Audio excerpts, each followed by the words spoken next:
매일 10문제씩 가벼운 마음으로 따라오세요. 반드시 합격합니다.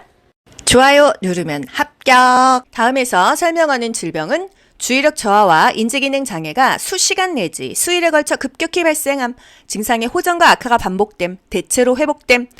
1. 선망, 2. 파킨슨, 3. 척추 손상, 4. 추간판 탈출, 5. 알츠하이머병. 정답은요? 선망이죠? 급격히 발생한다. 이게 포인트예요. 급격하게 발생한다. 갑자기 발생한다. 급성질환이다. 선망이 되겠습니다. 선망은요? 급격하게 발생하고요. 진압력 장애 증상을 보입니다. 지금이 몇 시인지, 여기가 어딘지, 내 앞에 있는 사람이 누군지 잘 몰라요. 그래서 현실을 알려주고요. 현재 상황을 알려주는 게 좋습니다. 선망은요, 보통 전신마취 수술하고 깨어났을 때 오는 경우가 많아요. 갑자기 나타납니다. 급성 질환이에요. 호전과 악화가 반복되지만 대체로 회복이 되는 편이에요. 완전히 회복되거나 뭐 조금 남거나 그렇습니다. 치매가 있으신 분들이 선망이 오거나 선망이 자주 오면서 치매로 악화되기도 합니다. 그래서 선망에 있는 대상자한테는요, 항상 뭐 사진, 가족 사진, 달력, 시계, 현실을 알려주고요. 식사할 때도 시간을 알려주면 좋습니다. 지금 12시니까 점심 먹을까요? 이런 식으로요. 집중력이 너무 떨어지고요. 주의력도 감소하고 잠을 잘 못 잡니다. 수면 양상이 매우 불규칙적이라는 거. 노화에 따른 시각계 변화로 옳은 것은 1. 눈부심이 증가한다. 2. 결막이 두꺼워진다. 3. 각막 반사가 증가한다. 4. 눈물의 양이 많아진다. 5. 동공의 크기가 커진다. 정답은요? 1번 눈부심이 증가한다. 결막은 얇아져요. 각막 반사가 저하돼서 손상이 둔감해지고요. 눈물의 양이 적어요. 감소하죠? 건조합니다. 그래서 인공 눈물 많이 넣죠? 뻑뻑해요. 동공의 크기는 줄어들고요. 줄어드니까 빛을 많이 못 받아요. 그래서 밝은 것을 좋아하게 됩니다. 시각계 변화, 수정체 황화 현상이라는 게 생겨요. 그래서 파남보, 파랑색, 남색, 보라색의 구분에 어려움을 느끼고요. 눈부심은 많이 증가하죠? 빛에 대한 수능이 어렵습니다. 모든 반사가 다 저하돼요. 눈물도 감소한다. 결막도 얇아진다. 적혈구 부족으로 몸에 필요한 산소를 충분히 공급하지 못하여 발생하는 질병은 1. 빈혈, 2. 정맥류, 3. 폐기종, 4. 혈전색전증, 5. 동맥경화증. 정답은요? 1번 빈혈입니다. 헤모글로빈이 부족하여 혈액에 산소 공급을 못하는 상태, 그게 빈혈이에요. 적혈구 부족이 원인이 돼서 산소 운반 능력이 저하되는 질환이고요. 철분 섭취가 부족하죠. 철분제는 뭐랑 먹어라? 철분제는 철 좀 들어라 이 C. 비타민C 또는 오렌지 주스랑 함께 복용해야 소화 흡수가 잘 된다는 거. 노화에 따른 근골격계 변화로 옳은 것은 1. 골반이 좁아진다. 2. 추간판이 얇아진다. 3. 근긴장도가 증가한다. 4. 인대의 탄력성이 증가한다. 5. 허리의 피하 지방이 감소한다. 정답은요? 2번 추간판이 얇아진다 되겠습니다. 근골격계 변화, 골반이 커져요. 어깨는 좁아지죠? 추간판 디스크입니다. 얇아져요. 근긴장도가 떨어져서 운동 능력이 감소되는 거고요. 인대의 탄력성이 감소돼서 관절 운동도 제한돼요. 허리의 피하 지방은 증가하죠. 엉덩이도 살이 쪄요. 팔다리만 삐쩍 말라서 거미형 체형이 된다 그랬어요. 노인이 가장 많은 통증을 호소하는 게 허리나 무릎입니다. 근골격계 질환이에요. 인대의 탄력성이 감소하니까 자극에 대한 반응도 감소하죠. 균형 능력 떨어지고요. 조정 능력도 떨어져서 잘 넘어집니다. 전립선, 비대증 대상자의 방광염 예방을 돕는 방법으로 옳은 것은 1. 유치도뇨관을 삽입한다. 2. 골반 근육 강화 운동을 하게 한다. 3. 맥주를 마시게 하여 소변량을 증가시킨다. 4. 낮에는 시간을 정해 규칙적으로 배뇨하게 한다. 5. 식이섬유가 풍부한 음식을 섭취하게 한다. 정답은요? 4번 낮에는 시간을 정해 규칙적으로 배뇨하게 한다. 전립선 비대증이요. 남성 호르몬이 감소돼서 생기는 병이에요. 남성 호르몬의 불균형 때문에 생기는 것 전립선 비대증입니다. 도파민이 부족해서 생긴다 하면은 파킨슨이고요. 남성 호르몬이 불균형하다 그러면 전립선 비대증으로 생각하세요. 전립선이 커지면서 요도가 압박돼요. 요도구가 좁아지니까 소변 주기가 가늘죠. 힘을 줘야 소변이 나옵니다. 도뇨관을 이용해서 정기적으로 소변을 빼주는 게 좋고요. 낮에는 시간을 정해서 규칙적으로 배뇨하는 것이 좋습니다. 음식은요, 고지방, 고콜레스테롤 피하는 게 좋고요. 전립선 비대증의 증상을 물어보기도 합니다. 배뇨 후에 잔뇨감이 있다. 소변 줄기가 가늘어진다. 소변이 바로 안 나오고 힘을 줘야지 나온다. 그리고 밤에 계속 소변이 마려워서 자면서 한 3번씩 중간중간 깨서 화장실 가시는 분들이 있어요. 옴에 감염된 대상자를 돕는 방법으로 옳은 것은 1. 사용한 침구는 찬물로 세탁한다. 2. 가려운 부위에만 연고를 도포한다. 3. 아침에 약을 바르고 잠자기 전에 씻어낸다. 4. 감염 부위를 만져서 열감이 있는지 확인한다. 5. 대상자의 동거가족은 증상이 없어도 함께 치료받게 한다. 정답은요? 증상이 있건 없건 동시에 치료받는다. 함께 치료받는다. 이게 포인트인 게 옴입니다. 옴. 옴은요? 찐득이에요. 더운 기온에서 움직임이 활발하고요. 야간에 가렵죠? 밤에도 간지러워요. 대상자와 접촉한 사람은요. 증상이 있건 없건 증상 유무와 상관없이 동시에 치료한다. 함께 치료한다. 이게 포인트 되겠습니다.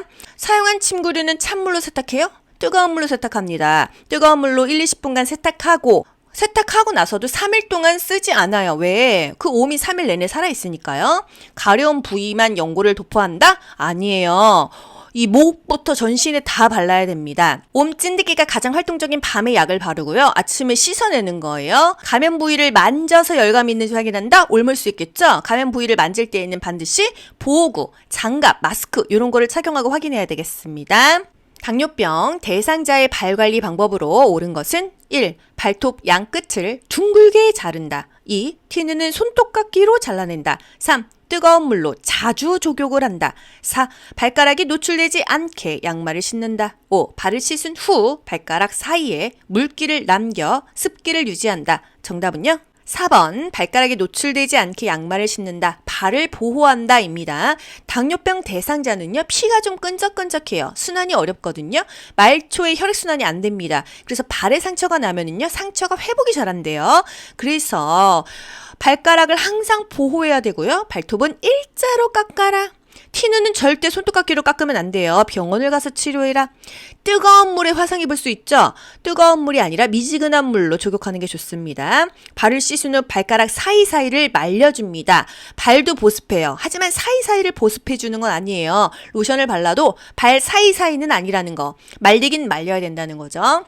그리고 또 너무 또 건조하게 계속 말려버리면은 또 이 피부 건선이 생길 수도 있어요. 그래서 당뇨병 대상자는 발에 대해서 진짜 주의를 해야 됩니다. 당뇨병, 혈중의 포도당 수치를 조절하는 인슐린이 제대로 공급되지가 않아서 이 혈당 수치가 떨어지지 않아서 소변에 당이 섞여 나옵니다. 당뇨병의 대표적인 증상도 많이 물어보죠. 다음, 다식, 다갈, 다뇨. 다음, 계속 목이 마르죠? 수분 섭취량이 증가합니다. 다식 많이 먹어요. 음식 섭취량이 증가하죠? 다갈, 목말라요. 갈증이 증가하고요. 다뇨, 소변 배설량이 증가합니다. 다 많아져요. 다음, 다식, 다갈, 다뇨.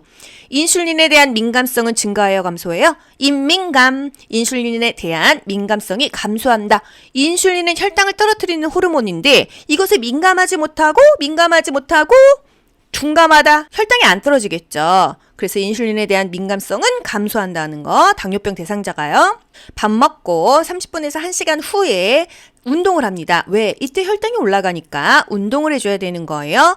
발기부전이 오는 경우도 있다. 누가? 당뇨병 대상자가. 여러분이 지금 그냥 생활을 하다가 갑자기 발기부전이 왔어요. 나 피곤해서 그런가? 컨디션이 안 좋은가? 이게 아니에요. 시그널을 보내는 겁니다. 발기부전이 왔어? 당뇨병 피검사 한번 해보세요. 발톱은 일자로 잘라라. 손톱은 둥글게 잘라도 괜찮다. 너무 중요하죠? 보습제를 발라라. 발가락이 노출되지 않게 보호해라. 양말을 신어라. 샌들 신으면 안 된다. 운동화를 신어라. 이런 거요. 너무 꽉 맞는 신발 신으면 발에 또 상처 난다. 잘 맞는 거 신어라. 이런 거요. 또 저혈당일 때가 더 위험하다. 사탕을 먹이거나 오렌지 주스를 먹여서 당을 올려라. 이런 것까지 나올 수 있습니다. 우울증 대상자를 돕는 방법으로 옳은 것은 1. 사회적 활동을 줄이게 한다. 2. 햇볕을 쬐며 걷기 운동을 하게 한다. 3. 곧 괜찮아질 거라며 위로한다. 4. 대상자의 감정 표현을 자제하게 한다. 5. 항우울제 용량을 늘려야 한다고 말한다. 정답은요? 2번 햇볕을 쬐며 걷기 운동을 하게 한다.